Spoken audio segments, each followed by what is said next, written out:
La plupart des programmes destinés à être utilisés dans un terminal fournissent une documentation. Un programme spécial, appelé MAN, est utilisé pour visualiser ces pages.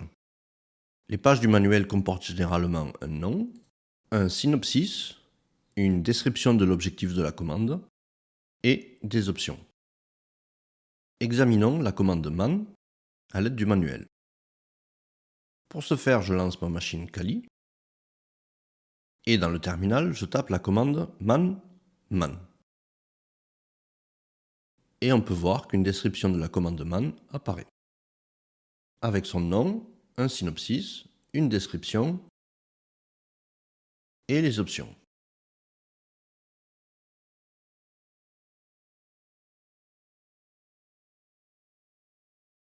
Regardons ensemble ce que nous dit la description. Man est le programme de visualisation des pages du manuel.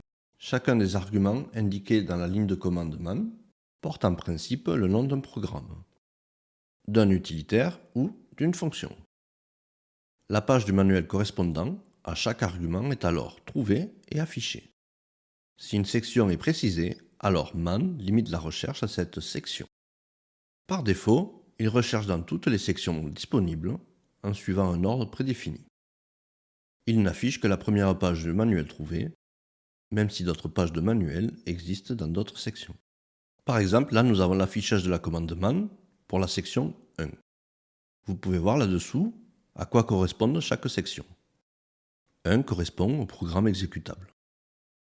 La section 2 seront les appels système. La section 3, les appels à des bibliothèques. Dans 4, ce seront les fichiers spéciaux. Dans Dev, typiquement, tous nos périphériques. Dans 5, nous aurons tous les formats de fichiers. Par exemple, comment est formaté le fichier passwd. 6, ça correspondra au jeu. 7, c'est un peu un vrac. Pour 8, c'est les commandes de gestion du système. Et 9, les sous-programmes du noyau. Et nous avons quelques exemples. Comme vous le voyez plus bas, pour quitter le manuel, il suffit de cliquer sur Q.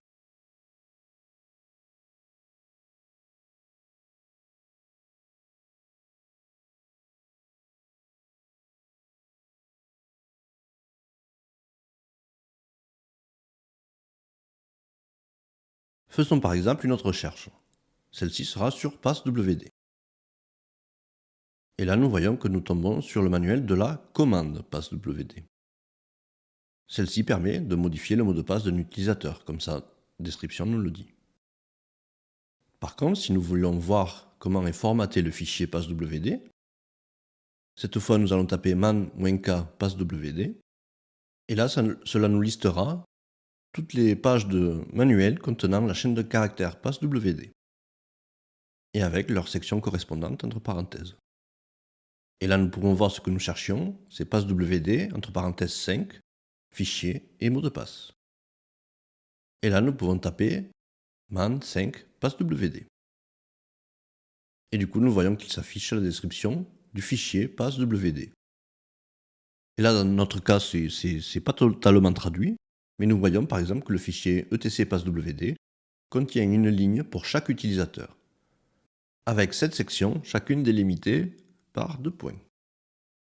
Ces colonnes correspondent au nom d'utilisateur, un mot de passe chiffré, l'identifiant numérique de l'utilisateur, puis du groupe, ensuite le nom complet de l'utilisateur, puis le répertoire personnel, et finalement, quel interpréteur de commande il utilisera. Les pages du manuel sont incluses avec votre système d'exploitation. Elles contiennent toute la documentation nécessaire à comprendre le sens d'une commande et son utilité. Et je vous invite à les explorer vraiment en profondeur et de prendre le temps de les étudier. Donc si jamais vous avez un doute à un moment, n'hésitez pas à taper man-k et ce que vous recherchez, et cela vous aidera à trouver une solution à votre problème. On se voit tout de suite.